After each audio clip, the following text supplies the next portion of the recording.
Olá, pessoal, tudo bem com vocês? Vamos iniciar nossa unidade 2. Vamos iniciar terminando com alguns protozoários. E hoje nós vamos ver sobre o Trichomonas vaginalis, que causa infecção no trato geniturinário. Então, hoje nós vamos estudar sobre esse parasita. Ele está no capítulo 15 do livro de vocês, que eu espero que vocês façam leitura. Então, vamos lá? Bom, pessoal, o Trichomonas vaginalis, ele causa uma doença que a gente vai chamar de tricomoníase. Tricomoníase é a doença causada por Trichomonas vaginalis. Esse parasita, pessoal, ele é da classe Trichomonodidae, da família Trichomonodidae e do gênero Trichomonas. Existem alguns agentes etiológicos, tanto de importância médica, importância clínica para a gente, quanto também de importância veterinária. Os parasitas que têm de interesse clínico, que parasitam o homem, nós temos o Trichomonas vaginalis, que ele vai parasitar a região da vagina e da uretra. Nós temos Trichomonas tenax, que vai parasitar a cavidade bucal. Temos também o Pentatrichomonas hominis, que vai parasitar o intestino. E o de importância veterinária, aí nós temos os Trichomonas futus, que ele é de importância veterinária. Então, gente, o que nós vamos focar? Nós vamos focar no Trichomonas vaginalis. Esse aqui é o nosso foco, Trichomonas vaginalis, porque ele tem mais aspectos, sinais e sintomas de importância epidemiológica para a gente também. Então, nós vamos focar no Trichomonas vaginalis. O que nós sabemos sobre Trichomonas vaginalis, pessoal? Eles são arranjados em morfologias de trofozoítos, não há cistos. Diferente de outros protozoários, a gente não tem formação de cisto, só trofozoíto. Eles são periformes, eles têm 4 flagelos livres anteriores. Aqui nessa imagem, aqui embaixo, dá para ver os flagelos deles, as estruturas flageladas dele. Na parte posterior, ele tem uma membrana ondulante, que aqui está caracterizado nesse desenho aqui, essa membrana ondulante, flagelo. Ele se reproduz por divisão binária longitudinal. Então, isso significa que para se reproduzir, ele vai se dividir em outros parasitas. Esse é o tipo de reprodução dele, reprodução binária longitudinal. O habitat dele vai ser no trato urogenital. No caso dos homens, ele vai ficar prostrado na uretra masculina. E na mulher, nós temos presença dele tanto na uretra como no canal vaginal. Nas organelas que mantêm a vida do nosso parasita, ele não tem mitocôndria. Não há mitocôndria nele. Eles não têm a mitocôndria. Então, o que substitui para a geração de ATP? Essa organela hidrogenossomos, ou seja, na ausência de mitocôndria e de perixossomos, nós temos os hidrogenossomos que vai ser utilizado para fazer síntese de ATP. Ele é um protozoário anaeróbio, ou seja, ele não precisa de oxigênio para poder viver. Na verdade, pessoal, até mesmo o pH, escrevi aqui em cima, o pH necessário para a vida, manutenção de vida do nosso Trichomonas, é um pH entre 3,5 e 6. Alguns estudos podem apontar até 7, meio mais alcalino. Mas, basicamente, esse pH é favorável para a manutenção da vida do nosso Trichomonas. O metabolismo dele é feito a partir de glicose, glicogênio e etc., para poder gerar energia. Esse parasita, a membrana dele é bem simples, e isso faz com que ele tenha a capacidade de formar pseudópodes, ou seja, ele forma pés falsos, onde ele consegue se fixar no trato que ele está inserido para poder pegar alimentos, adquirir alimentos, nutrientes para a manutenção dele. No ciclo de vida não tem muito segredo, pessoal. Nós temos aqui a mulher e o homem. A transmissão dele é intrinsecamente sexual, ou seja, ele é uma IST. Escrevi aqui do lado para vocês. IST. Ele faz parte das infecções sexualmente transmissíveis.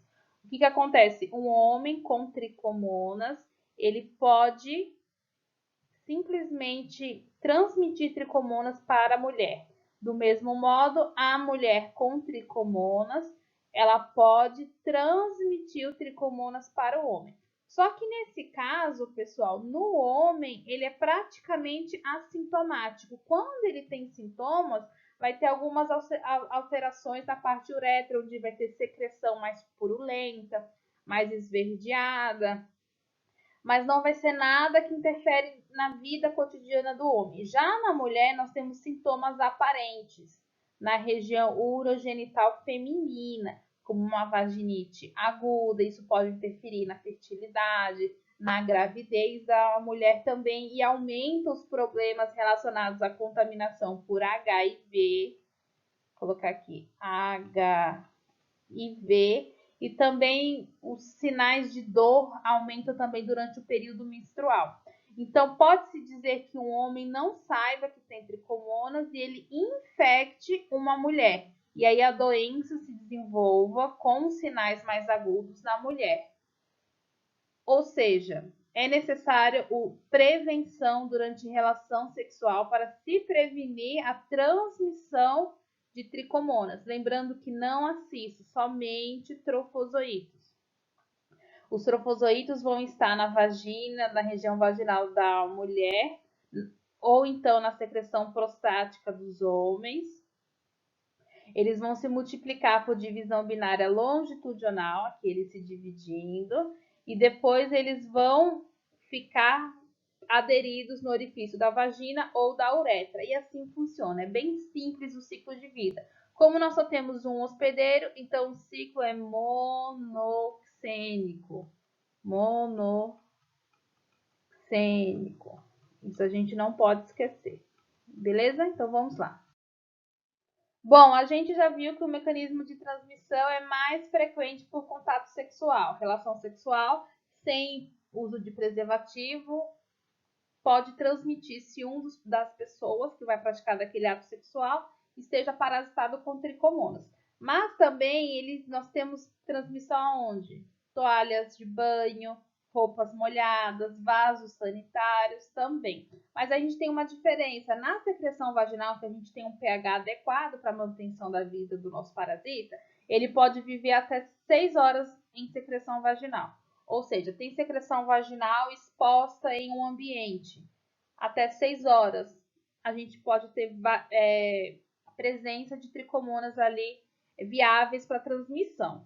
A partir de 6 horas não tem mais. O nosso trofozoíte ele se degrada. Já em água, corpos de água, ele vive até 2 horas. Até 2 horas. Então, até 2 horas a gente pode ter contaminação por tricomonas. Por isso que quando a gente vai em casas de banho, piscinas, clubes, etc., é necessário que a gente leve toalhas de casa, não use sanitários públicos e evite ao máximo lugares em que você não tem consciência da condição sanitária para poder estar tomando banho, se divertindo e etc. A patologia da tricomoníase. Bom, essa infecção vai se estabelecer em vaginas normais e vai ser facilitada por causa de alterações na microbiota bacteriana, aumento do pH, descamação excessiva e etc. Então, a gente vai ter o que, pessoal, na apresentação clínica? Nós temos uma forma assintomática, ou seja, aquela forma que não possui sintomas, que é mais comum em homens. A gente vai chamar essa de subclínica, porque a gente não tem sintomas aparentes, e também benigna, porque não vai causar alterações fisiológicas no hospedeiro homem, no hospedeiro masculino. Já na mulher, quando que nós temos diversas alterações hormonais, diversas bacterianas na região, floras bacterianas na região vaginal, nós temos alteração de pH sempre, a depender dos níveis hormonais também, período menstrual, etc. Aí nós temos a forma sintomática ou clínica, que vai ser mais comum nas mulheres. Aí nós vamos ter casos de vaginite, vulvovaginite, cervicite, corrimento forte, prurido, ardor. E o maior risco da pessoa adquirir HIV. Por que existe o maior risco da pessoa adquirir HIV com tricomonas? Por causa que esse parasita ele se aloja na região vaginal, no canal vaginal, principalmente no cérvix. E aí ele causa lesões, porque ele vai estar ingerindo nutrientes necessários, ele vai causar lesões. Essas lesões, pessoal, vão criar, atrair para o processo células do sistema imunológico. Quais são essas células do sistema imunológico? Células dendríticas, macrófagos e linfócitos. Dos nossos linfócitos, tem um que a gente gosta bastante, que é o nosso CD4. Vou escrever aqui. O nosso CD4, ele vai estar lá no local da inflamação. CD4 é a célula hospedeira do nosso vírus do HIV. Cadê aqui? CD4 é a célula hospedeira do vírus do HIV. Se eu tenho mais presença de CD4 e lesão, que gera sangramento e etc., e aí eu tenho um parceiro que ele tem HIV, então é mais fácil, por causa de tricomonas, a gente já tem uma região lesionados e linfócitos aparentes, o HIV se instalar nessa pessoa infectada, e aí tem maior risco da pessoa se contaminar com o vírus. E aí nós temos aqui no mecanismo de patogenicidade adesão de moléculas de superfície, alteração celular, nós temos descamamento da região celular, principalmente da cérvix, enzimas hidrolíticas, cisteínos, proteases, ajudam no fatores de descolamento das células, por isso que nós temos o processo de descamação. Temos processo inflamatório das células epiteliais, onde nós vamos formar uma secreção que nós chamamos de leucorreia, que é uma secreção branca sem sangue, e descamamento do epitélio, que pode levar à ulceração, aos quadros de úlceras na região vaginal. Alguns estudos mostram que a infecção por tricomonas vai ocasionar uma resposta imune, como uma inflamação do epitélio vaginal e exocérvix, e que também vai ocorrer hemólise. Hemólise porque nós vamos ter inserção de poros na membrana das hemácias que vão liberar proteínas classificadas como porfirinas, que vai interagir com receptores eritrocitários e adesinas do parasita, que vai permitir a aderência entre as células eritrofagostose pelo protozoário, ou seja, o nosso tricomonas, ele é apaixonado, gente, por ferro. Vou colocar aqui, por ferro. Ele é apaixonado por ferro. Onde é que nós temos maior concentração de ferro? Nas hemácias. Por quê? Por causa das hemoglobinas, nós temos o grupamento M, que para transportar oxigênio precisa fazer uma interação entre o ferro e o oxigênio. O oxigênio se liga nas moléculas de ferro presentes nas hemoglobinas e é transportado para os tecidos. Ela libera esse oxigênio nos tecidos. Então, as hemácias têm a maior quantidade de ferro necessário. O nosso protozoário, ele ama ferro, ele é apaixonado por ferro. Então, o que vai acontecer? O parasita ele vai liberar adesinas, que vai se interagir com os receptores eritrocitários da membrana da hemácia e criar poros, fazendo com que essas hemácias sofram lise e liberem hemoglobina. Hemoglobina liberada tem liberação de ferro, ferro necessário para ele se alimentar. Por isso que, gente, no período menstrual, os sintomas eles são maiores, porque tricomonas é uma doença, é uma infecção sexualmente transmissível. Ele vai estar presente no trato genital da mulher. Se a mulher está no período menstrual, onde nós temos descamamento de toda a parede uterina, onde não teve onde não teve fecundação e descamou a parede uterina, muito sangue, nós temos maior quantidade de ferro. E aí os sintomas são maiores, porque nós temos uma maior divisão de tricomonas, e aí a gente aumenta todos os outros sintomas. Devido a aumentar o risco do HIV, enfraquecimento da integridade da barreira epitelial, a resposta imune local, que gera inflamação do epitélio vaginal e da uretra nos homens, quando os homens são sintomáticos. Os sintomas são mais severos durante a menstruação, como a gente já falou, pois o sangue menstrual cria um ambiente para o tricomonas, porque nós temos elevação de pH, uma maior quantidade de ferro e a maior quantidade também do parasita se anexar ao epitélio escamoso do trato vaginal, sendo a fonte de ferro um fator importante para a regulação dos genes do parasita, como a gente comentou anteriormente.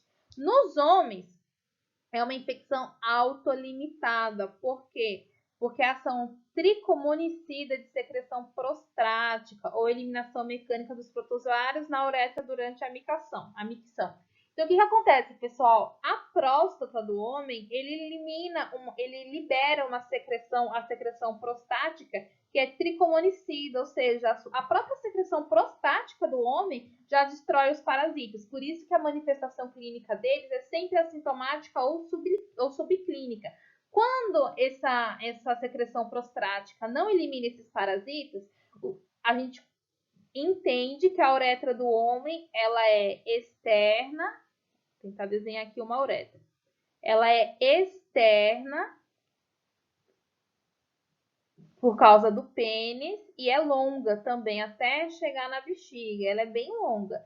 Se eu tenho parasitas alojados aqui na minha uretra, vocês não concordam comigo que a pressão que se faz na micção lava esses parasitas, tira esses parasitas para fora dessa uretra? Por isso que a gente não tem apresentação clínica tão aparente nas infecções masculinas.